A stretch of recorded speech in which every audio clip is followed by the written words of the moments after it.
There is a fire that burns inside every person. Your inner fire is your power source. It's extremely valuable, worth more than gold, yet you can't buy it in a store. You can't buy it with money. So what fuels this inner fire? What keeps this inner fire burning? The answer is passion. Wolftelligence! Welcome back to class. Today we'll be discussing passion, the fuel for your inner fire, your power source. What is passion? Why is it important? And how can you use it to transform your life and the world for the better?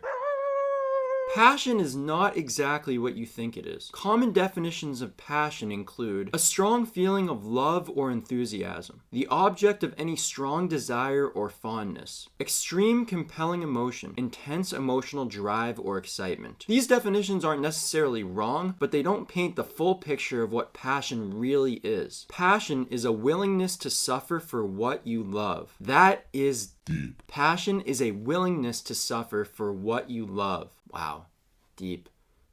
Deep. This doesn't exclude the previous definitions having to do with strong emotions of love. It actually ties them all together in a beautiful way. The English word passion derived from the Latin word passionem that means suffering or enduring. You have a passion for things you love. You have such a strong emotional connection. You love them so much that you are willing to suffer for them. Don't underestimate the power of this. Passion affects pretty much everything you do all day, every single day. Passion shows that you truly care. On a similar note, add 3 letters to passion and you get compassion, which is a willingness to suffer with another. You have compassion for the ones you love. You have such a strong emotional connection. You love them so much that you are willing to suffer with them. Compassion shows that you truly care for them. Are you starting to see the power of this?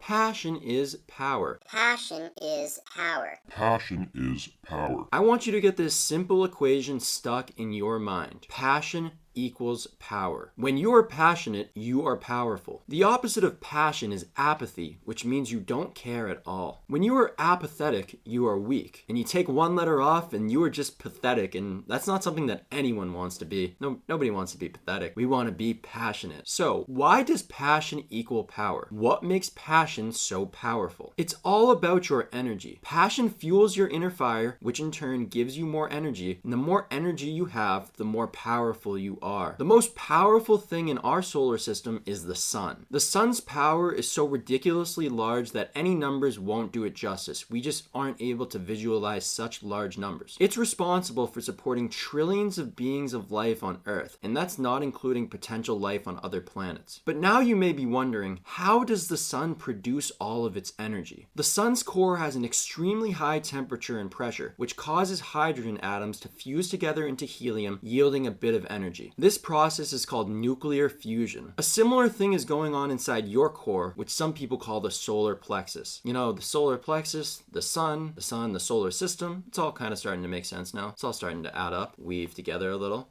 There's some poetry. Instead of fusing hydrogen atoms, you are fusing your thoughts, beliefs, desires, and dreams. The more you care about them, the more you pay attention to them, and the more you feed them with your emotions, the more you cause them to fuse and give you more energy. So the question now is, what do you care deeply about? What do you care so deeply about that you are willing to suffer for? It must be true to you, and it must come from within. The more passionate you are, the more that will fuel your inner fire, which in turn will give you more energy and allow you to be more powerful. Passion is your fuel source. Passion is the fuel for your inner fire. Passion fuels your inner fire or your inner star or your inner sun. So, what fuels your inner fire? What are you passionate about? What motivates you? What inspires you? I can't tell you what you're passionate about. I can only tell you what I'm passionate about. I'm extremely passionate about teaching mental health, emotional intelligence, and self-love through Wolftelligence School. That's part of what fuels my inner fire. That's part of what motivates or inspires me to continue making and publishing these videos week after week after week in hopes that people will learn to apply this stuff in their own lives. If you don't know what you're passionate about, that's completely fine. We'll be discussing that next.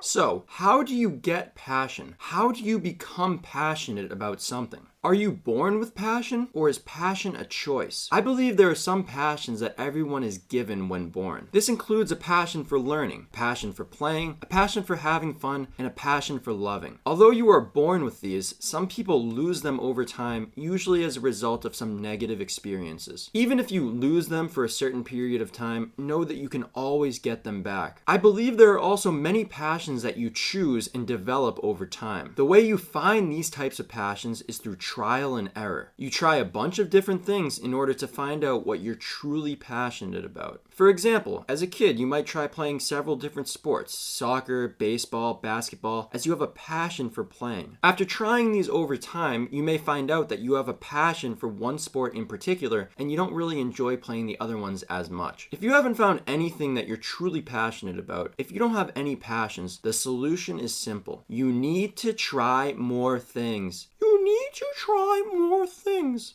That's a good voice. Up until my freshman year of college, I didn't really have any passions as I never tried anything new. Going through depression forced me to step outside my comfort zone and try new things, such as reading, writing poetry, journaling, meditating, and making music. I wasn't passionate about these things for the first 20 years of my life, but these are 5 passions that I've developed over the past couple of years. These are passions that I chose. Understand that you may not become passionate about something instantly. It may take time for a certain passion to develop. So, is passion a choice? For the most part, yes. How do you develop passion? You try new things and see what you like. Whatever you like, you keep doing it over and over and over again until it almost becomes a part of you. It becomes so in tune with your being that you almost feel as though you can't live without it. If you don't have anything like that in your life right now, don't worry. You will surely find it with enough trying.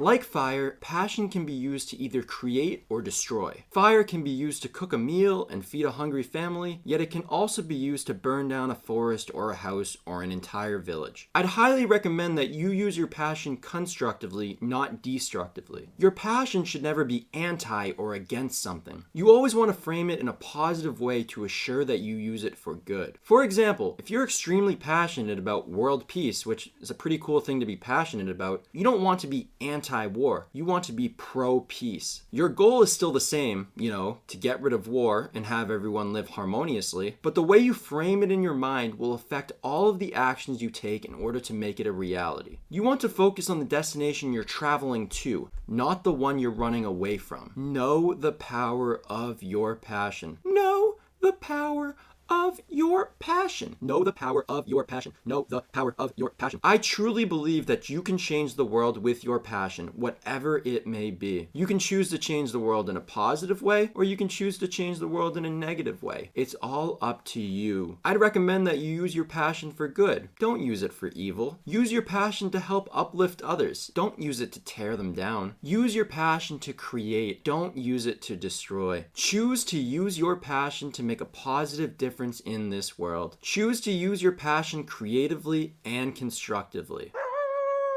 Ultimately, the choice is up to you. Now that you know that passion equals power, you know that a lack of passion is what's stopping you from being powerful. The more passion you have, the more power you have. And since passion is a choice, for the most part, it is your choice how much power you have. When will you take your power back? Not everybody wants the great responsibility that comes with the great power, but would you rather be powerless or powerful? Would you rather take responsibility or keep blaming the problems of the world on others? Your power is your passion. Your passion is your power. You can continue to make excuses and say that it's not in your control, but passion is 100% in your control. Nobody can force you to be passionate about anything. As much as I'd love for you to be as passionate about journaling and meditation as I am, I know that the only way you'll become truly passionate about those is to practice them over time and develop the passion on your own. Understand that passion is taking action. Passion is not passive. Apathy is passive. The moment you start being passionate about something is the moment you start to take your power back. You've been giving your power away for so long. Don't you want to take it back?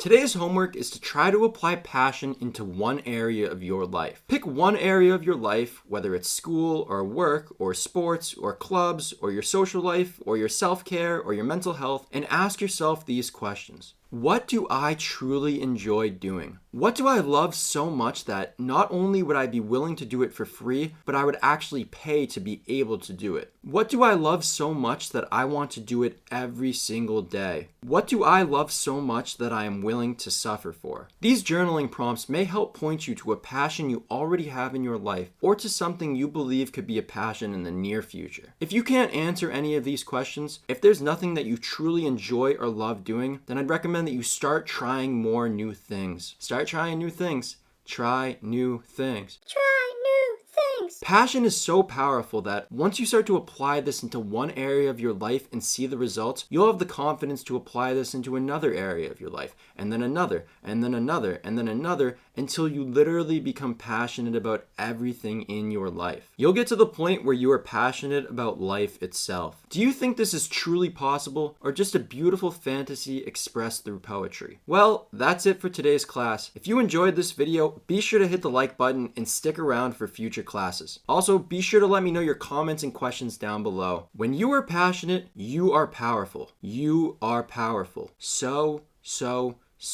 very powerful. Wolftelligence. Passion equals power. Passion equals power. Passion equals power. Passion equals power. Passion equals power.